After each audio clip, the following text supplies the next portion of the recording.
मराठवाडा आणि राज्यातल्या इतर जिल्ह्यांमध्ये अतिवृष्टीमुळे मोठं नुकसान झालंय। याच नुकसानाची पाहणी करण्यासाठी आज उद्धव ठाकरे थेट बांधावरती उतरले। लातूर आणि धाराशिवच्या पूरग्रस्त भागांचा दौरा करत ठाकरेंनी शेतकऱ्यांना धीर दिला। माझ्या हातात काही नसलं तर तुम्हाला साथ देण्यासाठी तरी मी आलोय, कोणीही खचू नका, वेडवाकडं पाऊल उचलू नका, असं भावनिक आवाहन त्यांनी केलंय। मराठवाड्यातल्या पाहणी दौऱ्याच्या वेळेला उद्धव ठाकरेंनी नुकसानग्रस्तांच्या मदतीवरनं सरकारला सवाल केलाय।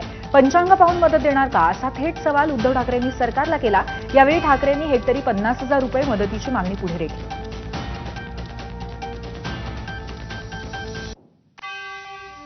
उपमुख्यमंत्री म्हणतात अजित पवार लाडक्या बहिणीला एवढे पैसे देतात। अरे देताय म्हणजे काय करतं, उपकार करताय का?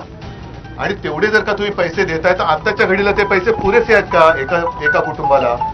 आज पूर्ण जमीन खरडून गेलेली आहे। बरं, शेतीचं नुकसान झालंय, पण घरामध्ये पाणी घुसलंय, घरदार म्हणजे आयुष्य वाहून गेलेलं आहे। हे आयुष्य पुन्हा उभं कसं राहणार?